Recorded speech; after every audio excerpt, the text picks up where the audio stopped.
कैसे हैं आप सब लोग। आज 31 है अगस्त, महीने का आखिरी दिन। और बहुत कुछ हो गया इस महीने में in history for the West Bengal. It will be remain as a black August, जैसे 9/11, जैसे 26 जुलाई। It will remain as a black August, क्योंकि 9 तारीख को वो दर्दनाक हादसा हुआ और अभी तक केस चल रहा है। देखिए, एक बात बोलूं, मैंने कहा था पहले भी, मैं नो पार्टी सपोर्टर हूँ।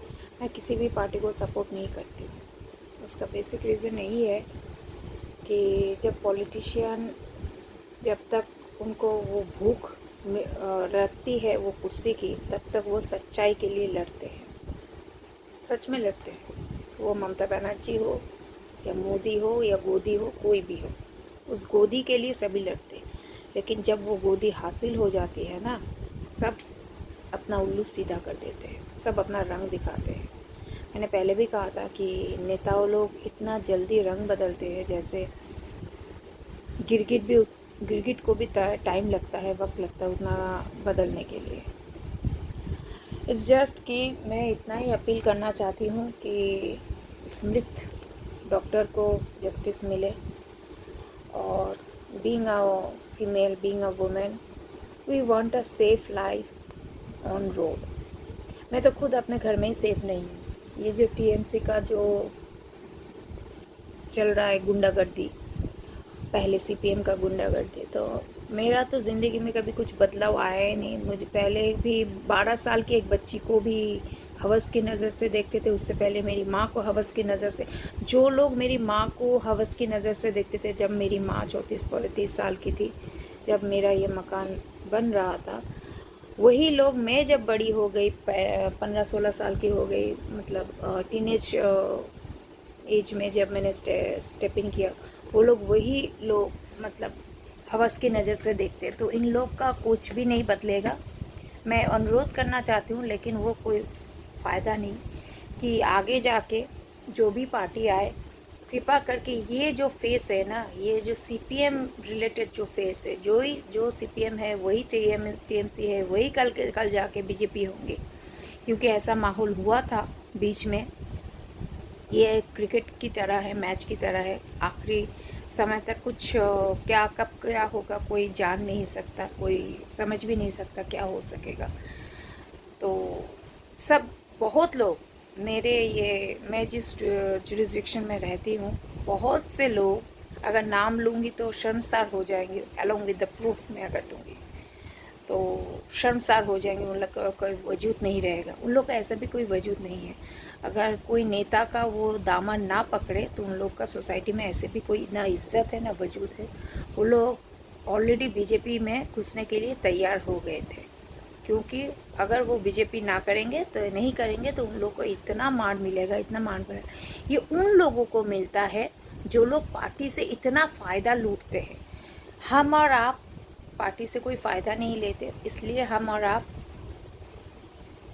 कोई न्याय या अन्याय के अगेंस्ट हम कर सकते हैं। हम न्याय के लिए भी लड़ सकते हैं, हम अन्याय के अगेंस्ट भी हम अपना बोलबाला जारी रख सकते हैं। लेकिन ये लोग जो स्पाइनलेस है, कभी सीपीएम पार्टी है तो उन लोगों से बहुत ज़्यादा पार्टी से फ़ायदा ले लो, कभी टीएमसी है तो उससे इतना पैसा कमा लो कि दोनों हाथों से लूटो, औरतों के साथ मस्तियाँ करो, सेक्स करो, ये सब जितना कुछ घटियापंती हो रही है। और जो लोग ये घटियापंती कर रहे हैं उन लोगों को मैं एक बता दूँ, इन लोग में औरतें ज़्यादा जिम्मेदार होती, क्योंकि और लोग, औरतों को इतना भूख है पैसों का और पार्टी का। ये लोग सोचते हैं कि हम इस छपड़ू के साथ सो जाएंगे तो हमको बहुत बड़ा ओहदा मिल जाएगा। वैसा कुछ भी नहीं होता है। वो ऐसे सोते सोते सोते सोते सोते सोते एक बाजारू औरत हो जाती है। उसके बाद उसका पति के नज़र में भी नहीं इज्जत होता है, वो पति दलाल होता है। That bloody husband is already the pimp of is own wife. वो दलाल हो जाते हैं। लेकिन जब देखते हैं कि बीवी से कोई फ़ायदा नहीं आ रहा है तो वो लोग बीवी को भी छोड़ देते हो। तो इन औरतों का आखिर में क्या होता है, इज्जत तो है नहीं, पैसा भी नहीं है, समाज में मुंह दिखाने के काबिल भी नहीं रहते, ना धोबी का कुत्ता, ना घर का, ना घाट का, ऐसे वाहियात होते हैं। तो I really hope for the best. मैं कोई पॉलिटिकल पार्टी होकर नहीं कहूँगी, क्योंकि सब एक ही है, थाली के चट्टे बिट्टे। मैं किसी को सपोर्ट नहीं करूँगी।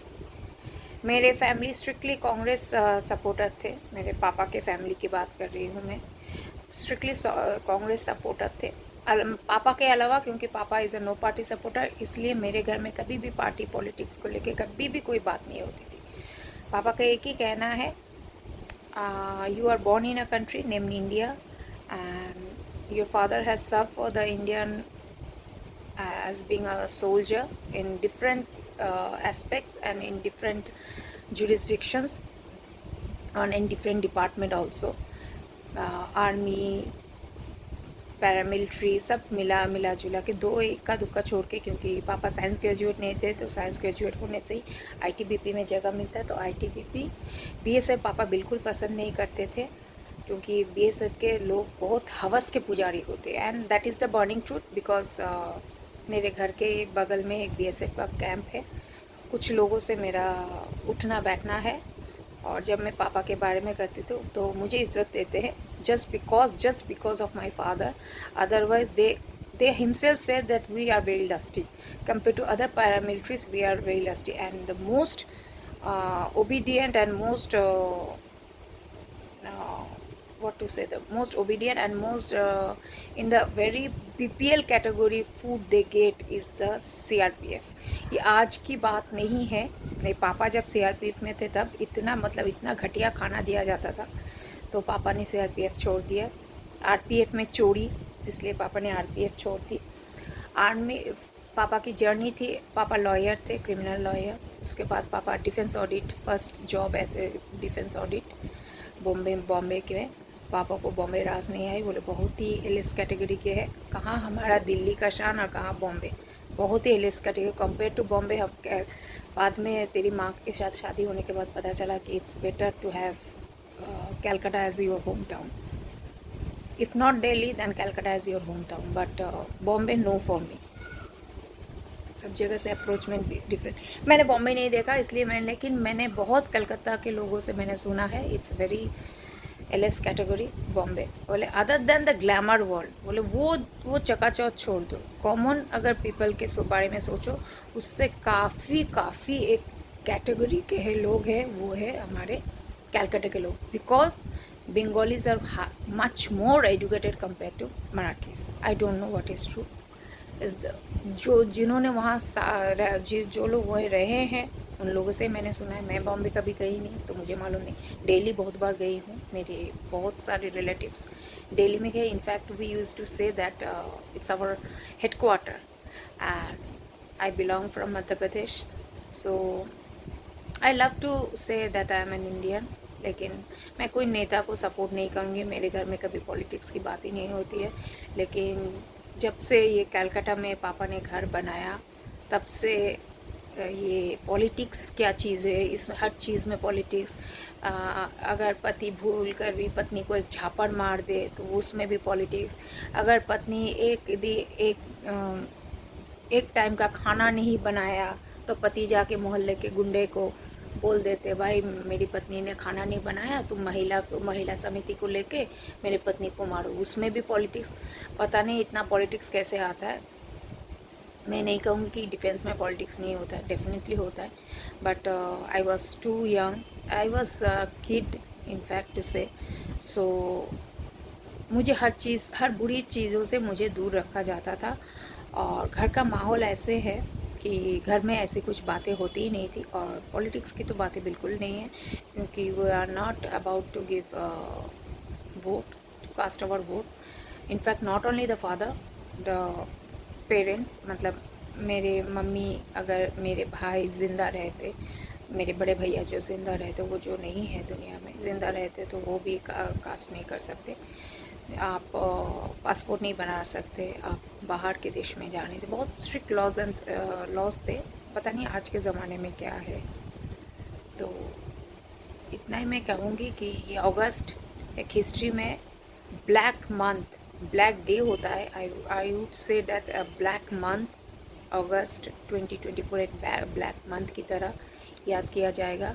आई होप ये बहुत स्ट्रेच ना हो, जल्द से जल्द जस्टिस मिले, और मैं उम्मीद करूँगी कि ये गवर्नमेंट को गिराने की हर कोशिश की जाए, क्योंकि प्रेसिडेंट्स रूल्स बहुत ज़रूरी है, वरना इस गवर्नमेंट को अगर रहने दे तो ओपन मर्डर होगा। मैंने लाइव में भी आके बोला था, ओपन मर्डर होना शुरू हो जाएगा, और हम औरतों का तो जो हाल होगा वो होगा, जो खुद औरत होके औरत की इज्जत ना कर पाए, एक सीएम होके औरतों की इज्जत से खिलवाड़। ये पहली बार नहीं है, ये जो पार्क स्ट्रीट रेप केस है उसमें भी उन्होंने ऐसी वाहियात कमेंट की थी कि इतने रात को किसने बोला था कि उसको जाने के लिए। फिर तो कादर वगैरह, कादर की ही गर्लफ्रेंड थी नुसरत, जो कादर और निसार दोनों की गर्लफ्रेंड थी, जो मतलब एक्चुअली नुसरत थी एक कॉल गर्ल, वो पार्क मैंशन की वहाँ कॉल गर्ल थी, तो वो उसके साथ भेंट हो गया कादर और निसार का, टू टाइमिंग करती थी। बाद में कादर की इंटीमेट गर्लफ्रेंड हो गई। उसके बाद जब ये रेप केस हुआ तो कादर के साथ वो भागी बॉम्बे।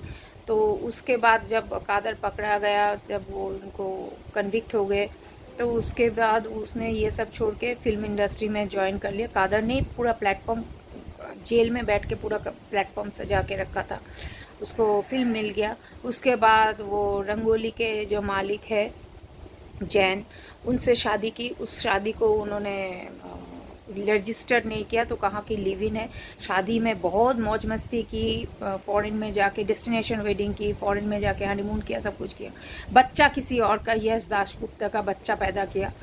तो ऐसी वाहियात लड़कियां अगर टीम में, अभी उसने एमपी का पोस्ट छोड़ दिया, उससे तो कुछ नहीं, ऐसी वाहियात जैसी औरतों का जो टीम बना के सीएम साहिबा बैठी हुई है, तो इससे ही उनकी सोच पता चलते। उन्होंने पार्क स्ट्रीट रेप को, इसको भी ऐसे ही झुठला के फेंका था। जब सेंट्रल का दबाव हुआ, जब हर जगह हर मीडिया प्रेशराइज किए, तब जाके पार्क स्ट्रीट रेप केस में कुछ हुआ। लेकिन जब तक कन्विक्ट हुआ था, होते होते वो जो औरत थी, क्रिश्चियन लेडी थी, उनका देहांत हो गया। वो दो बच्चों को अपनी माँ के हवाले छोड़ के कैंसर में, शायद मोस्ट प्रॉब्ली कैंसर में उनका देहांत हो गया।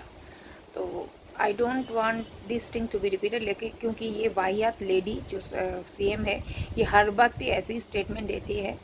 उन्होंने क्यों लड़कियां रात को 2:30 बजे नहीं जा सकती? मैं नहीं जाती, वो दैट्स अ डिफरेंस, मेरा हेल्थ इशू है, फलाना फलाना फलाना चीज़ें है, लेकिन क्यों नहीं जा सकते रात के 2:30 बजे? क्या आपने ये टाइम बाट कर दिया है कि रात के 2:30 बजे सिर्फ हवस के पुजारी घूमते हैं?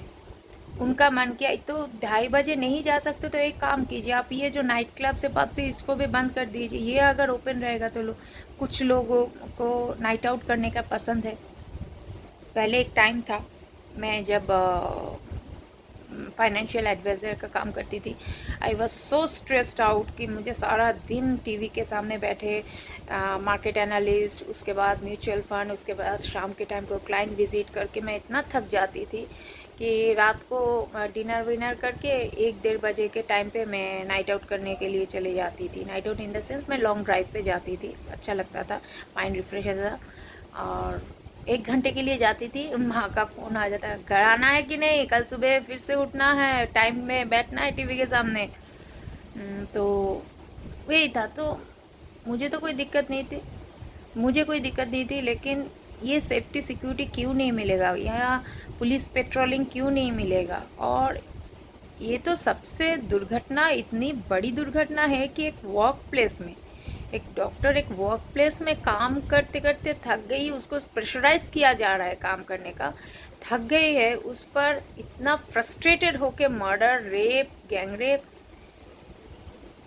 ये मतलब कोई जजमेंट ही नहीं होता इस चीज़ के लिए, कोई जजमेंट। और एक वो स्केपगोट के बना के रख दिया। जब सीमेंस है 150 ml का, तो एक को क्या होगा? और मैंने इस बीच एक सुना है एक लॉयर का कि मैं यूँ चुटकियों में उस लड़की को मैं झूठी साबित कर दूंगा। ऐसे होता है। मैंने पहले भी, बहुत पहले मैंने कहा था, जब ये केस का आग बहुत तेज ले रहा था, तब मैंने कहा था कि पहले अगर रेप को बंद करना है, रेपिस्ट को अगर डराना है, तो ऐसा कोई कानून बनाइए सुप्रीम कोर्ट या इंडियन कॉन्स्टिट्यूशन की, कोई भी रेपिस्ट का अगर ये साबित होता है वो जनाब ने रेप किया है, तो उस रेपिस्ट के लिए कोई वकील ना मिले। लेकिन यहाँ क्या है ना, यहाँ जो अबला इंसान होते हैं उनके लिए वकील नहीं मिलता, लेकिन जो क्रिमिनल्स होते हैं उनके लिए वकील मिलता है। क्योंकि मैं खुद एक क्रिमिनल लॉयर की घर से बिलोंग करती हूँ, मैं खुद क्रिमिनल लॉ पढ़ चुकी हूँ। मेरे दादाजी मशहूर क्रिमिनल लॉयर थे, डॉक्टर नहीं, लेट H.N. चौधरी, जिसको सभी जानते हैं। तो मैं मुझे कुछ और कहना नहीं है, जस्ट मुझे देखना है कि इसका जस्टिस कहाँ से मिलता है और कैसे मिलता है। मैं रखती हूँ, मिलती हूँ अगले महीने। लेकिन इसको याद रखिए, ये अच्छा